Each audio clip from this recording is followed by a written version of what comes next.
नमस्कार। मेरे एक हाथ में भारत का संविधान है और दूसरे हाथ में वक्फ एक्ट है।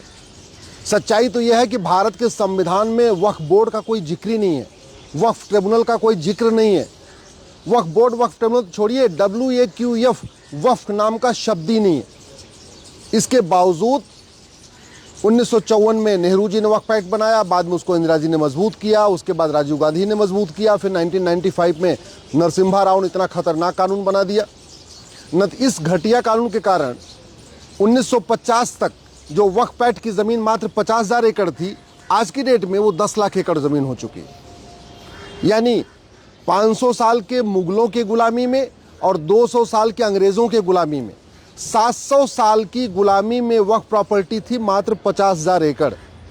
लेकिन जब ये कानून बना वक्फ एक्ट, उसके बाद वक्फ प्रॉपर्टी बढ़ने लगी और इतना तेज़ी के स्पीड से बढ़ी कि पिछले 75 साल में 50,000 जो एकड़ ज़मीन थी, अब की डेट में वो 10 लाख एकड़ ज़मीन हो चुकी है। सरकार बिल ला रही है, बिल में क्या है, कैसे है, क्या परिणाम होगा, लेकिन कुछ सवाल तो बनता है।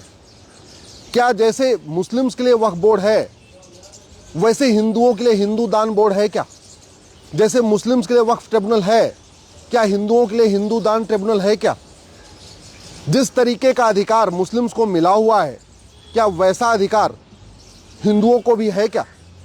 आज की डेट में मुस्लिम्स जिसको वक्फ प्रॉपर्टी डिक्लेयर कर देते हैं, उसका सीधे सीधे मुकदमा तो वक्फ ट्रिब्यूनल में चलता है। तो हिंदू जिसको अपनी दान की प्रॉपर्टी डिक्लेयर करते हैं, उसका मुकदमा फिर हिंदू दान ट्रिब्यूनल में चलना चाहिए। फिर तो काशी, मथुरा, भद्रकाली, भोजशाला, अटाला, ये सारे मुकदमे कोर्ट में नहीं चलना चाहिए, बल्कि हिंदू ट्रिब्यूनल में चलना चाहिए। मेरा ये कहना है, ये संविधान पूरी तरीके, ये जो कानून है वक्फ एक्ट, संविधान की धज्जियाँ उड़ा रहा है। इसकी कोई ज़रूरत नहीं है। भारत के संविधान में जो शब्द यूज़ किया है वो चैरिटी यूज़ किया है, यानी एक यूनिफॉर्म चैरिटी कोड होना चाहिए।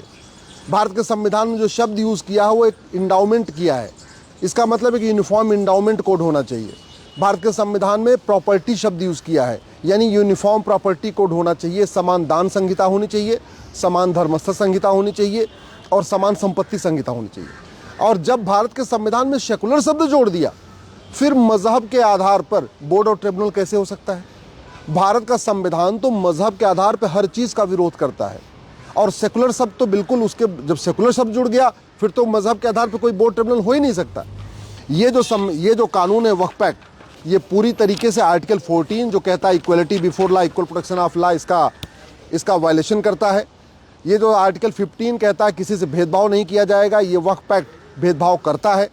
आर्टिकल 27 कहता है मजहब के आधार पर एक पैसा नहीं खर्च होगा, और सच्चाई यह है कि वक्फ बोर्ड, वक्फ ट्रिब्यूनल के जो एम्प्लॉई हैं, जो उनमें कर्मचारी हैं, जो काम करने वाले हैं, जो उसके पदाधिकारी हैं, सबको वेतन भत्ता, गाड़ी, बंगला, ये सब हिंदुओं के टैक्स के पैसे से, हिंदुओं के इनकम टैक्स से, हिंदुओं के GST से जाएगा।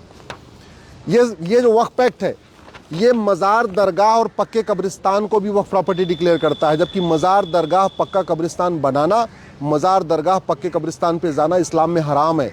जहाँ इस्लाम शुरू हुआ वहाँ एक भी मज़ार नहीं, एक भी दरगाह नहीं, एक भी पक्का कब्रिस्तान नहीं है। क्यों? क्योंकि वहाँ जाना, ये बनाना हराम है। फिर वक्फ एक्ट मज़ार, दरगाह और पक्के कब्रिस्तान को कैसे वक्फ प्रॉपर्टी डिक्लेयर कर सकता है? भारत के संविधान में आर्टिकल 30 में जो लिखा हुआ है कि आप रिलीजियस स्कूल खोल सकते हैं, मदरसा नहीं। और ये जो वक्फ एक्ट है, ये मदरसे को भी वक्फ प्रॉपर्टी डिक्लेयर, जहाँ मदरसा खुलता है उसको भी वक्फ प्रॉपर्टी डिक्लेयर कर दे रहा है। नफ़रत सिखाने वाले मदरसे, जिसमें कहा जाता है कि भारत का त्यौहार मनाना हराम है, वंदे मातरम बोलना हराम है, भारत माता की जय हराम है, माता पिता का पैर छूना हराम है, भारत की संस्कृति पूरी तरीके से हराम है, उसको वो जहाँ सिखाया जा रहा है जिन स्कूलों में, उसको भी ये कह रहा है कि नहीं, ये भी वक्फ प्रॉपर्टी रहेगी। ये मेरा मानना है, ये कानून पूरी तरीके से ख़त्म होना चाहिए। और सबसे बड़ी बात ये, जिन वहशी दरिंदों ने हमारे पूर्वजों की हत्या किया, नृशंस हत्या किया, गुरु तेग बहादुर की नृशंस हत्या किया, गुरु गोविंद सिंह के परिवार की हत्या किया, उनकी प्रॉपर्टी वक्फ प्रॉपर्टी कैसे हो सकती है? जिन वहशी दरिंदों ने हमारी माताओं और बहनों का बलात्कार किया, उनकी प्रॉपर्टी या वो जहाँ पे कब्जा करके बैठे थे वो प्रॉपर्टी कैसे हो सकती है? जिन वहशी दरिंदों के कारण हमारी माताओं ने जौहर किया, उनके मकबरे, उनके चबूतरे, उनकी मज़ार, उनकी दरगाह, उनका वो जहाँ पे कब्जा करके बैठे, वो वक्फ प्रॉपर्टी कैसे हो सकती है? भारत स्वतंत्र हो चुका है, भारत संप्रभु हो चुका है। संविधान का मतलब होता है समान विधान, संविधान का मतलब होता है एक देश एक विधान, और एक देश एक विधान का मतलब फिर मजहब के आधार पर कोई नियम कानून नहीं होना चाहिए। भारत में ये वक्फ एक्ट पूरी तरीके से ख़त्म होना चाहिए। मैं पहले भी कह रहा था, आज भी कह रहा हूँ, क्योंकि वक्फ एक्ट में आप कितना भी बदलाव कर लीजिए, लेकिन रहेगा तो एक मजहब के लिए। ये वक्फ एक्ट हिंदुओं काम तो नहीं आएगा, जैन के काम तो नहीं आएगा, बौद्ध सिख के काम तो नहीं आएगा। और जो सबसे बड़ी समस्या है, जो प्रॉपर्टी ट्रस्ट एक्ट में रजिस्टर हो चुकी है, उस पर भी अगर ये कानून, इस पर मुस्लिम्स दावा ठोकेंगे, फिर तो वक्फ ट्रिब्यूनल में चला जाएगा। जो प्रॉपर्टी सोसाइटी रजिस्ट्रेशन एक्ट के अंतर्गत रजिस्टर की गई है, उस पर भी अगर वक्फ एक्ट दावा ठोकेगा तो फिर ये मामला वक्फ ट्रिब्यूनल में जाएगा। जो प्रॉपर्टी जैन की है, चाहे जैन धर्मशाला है, चाहे वो मारवाड़ी धर्मशाला है या अग्रवाल धर्मशाला है, जो प्रॉपर्टी हिंदू जैन बौद्ध की सिख की है, उस पर अगर वक्फ बोर्ड दावा ठोकेगा तो हिंदू जैन बौद्ध सिख को तो वक्फ ट्रिब्यूनल में ही जाना पड़ेगा। मतलब हिंदू हिंदू का झगड़ा होगा तो डिस्ट्रिक्ट कोर्ट में चलेगा, और हिंदू मुस्लिम का झगड़ा होगा तो वक्फ ट्रिब्यूनल में चलेगा। ये कानून बिल्कुल, संविधान इसकी इजाज़त बिल्कुल नहीं देता। ये जो कानून में बदलाव हो रहा है, सवाल ये बनता है कि क्या इसके आने के बाद भी हिंदू जैन बौद्ध सिख को वक्फ ट्रिब्यूनल में जाना पड़ेगा? अगर जाना पड़ेगा तो फिर ये संशोधन बेकार है। अगर संशोधन होने के बावजूद भी वक्फ ट्रिब्यूनल चलता रहेगा, उसका वेतन भत्ता, गाड़ी बंगला, उसके लोगों का जो पैसा है वो हिंदू जैन बौद्ध सिख के टैक्स के देने से है, तो ये संशोधन बेकार है। मेरा ये मानना है कि पूरी तरीके से कानून ख़त्म होना चाहिए। एक समान दान संहिता बननी चाहिए, समान धर्मस्थ संहिता बननी चाहिए, समान संपत्ति संहिता बननी चाहिए। भारत का संविधान मज़हब के आधार पे बोर्ड, मज़हब के आधार पे ट्रिब्यूनल, मज़हब के आधार पे वजीफ़ा, मज़हब के आधार पे लोन, मज़हब के आधार पे नियम, मज़हब के आधार पे कानून, मज़हब के आधार पे मंत्रालय, मज़हब के आधार पे आयोग, किसी भी हर चीज़ का विरोध करता है। संविधान कहता है मज़हब के आधार पे कुछ नहीं चलेगा, क्योंकि संविधान निर्माताओं का कहना था एक बार मज़हब के आधार पे विभाजन हो चुका है, अब दोबारा मज़हब के आधार पर हमें कुछ भी प्रमोट नहीं करना है। और सरदार पटेल ने तो यहाँ तक कहा था कि जिसको मज़हब के आधार पर कोई विशेष सुविधा चाहिए वो यहाँ से चला जाए। ऑलरेडी मज़हब के आधार पर एक देश बन चुका है।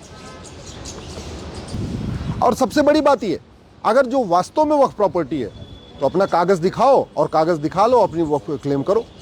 भैया हिंदू भी जहाँ अपनी बताते हैं कि हमारी ज़मीन है, हम लोग काशी के लिए लड़ रहे हैं, हम अपना कागज़ दिखा रहे हैं ना। हम मथुरा के लिए लड़ रहे हैं, अपना कागज़ दिखा रहे हैं ना। हम भद्रकाली, भोजशाला, अटाला के लिए लड़ रहे हैं, तो कागज़ दिखा रहे हैं। ये थोड़ी कह रहे कि ये हम कह रहे हैं जी हमारी है तो हमारा हो गया, ऐसे नहीं कह रहे। हम बाकायदा कोर्ट में कागज़ दिखा रहे हैं। तो फिर मुस्लिम्स को कागज़ दिखाने में क्या दिक्कत है? और वो भी 1950 से पहले जो 50,000 एकड़ ज़मीन थी, जो वहशी दरिंदों की थी, वो तो वक्फ का अधिकार ही नहीं था उनको। भाई वहशी दरिंदे यहाँ आए, तलवार के दम पे लूटे तोड़े, जगह कब्जा कर लिया, उनको वक्फ का अधिकार कैसे हो सकता है? और जब मुगलों को वक्फ का अधिकार नहीं, तो उनके निज़ामों को, उनके जागीरदारों को, उनके नंबरदारों को, उनके तिमारदारों को, उनके सैनिकों को, उनके सेनापतियों को वक्फ का अधिकार कैसे हो गया? उनको वक्फ का अधिकार नहीं था। और जब संविधान लागू हो गया और one nation one court system लागू हो गया, एक देश एक कोर्ट, फिर अलग से ट्रिब्यूनल क्यों? और ट्रिब्यूनल है भी तो उसमें गैर मुस्लिम क्यों जाए? भाई मुस्लिम का झगड़ा है तो ठीक है, वक्फ ट्रिब्यूनल में चलेगा, लेकिन जहाँ गैर मुस्लिम का झगड़ा है, मुस्लिम हिंदू का झगड़ा है, मुस्लिम क्रिश्चियन का झगड़ा है, मुस्लिम पारसी का है, मुस्लिम ईसाई का है, फिर वो क्यों जाएं? किस लिए? ये संविधान तो नहीं कहता है। और जिसके पास, अगर वास्तव में जिसने दान किया है, उसके पास कोई न कोई कागज़ तो होगा ना, कोई न कोई सबूत तो होगा ना। तो सबूत दिखाने में क्यों डर रहे हैं? कागज़ दिखाने में क्यों डर रहे हैं? कागज़ नहीं दिखाएंगे, वो प्रॉपर्टी बताएंगे, ये नहीं चलेगा, ये नहीं चलना चाहिए, और बिल्कुल ये स्वीकार नहीं होना चाहिए। भारत के लोग जाग चुके हैं। अब मजहब के आधार पे बोर्ड, मंत्रालय, वजीफ़ा, लोन, बोर्ड, ट्रिब्यूनल, ये कुछ भी नहीं चलेगा। देश की जनता इसका पुरजोर विरोध करेगी।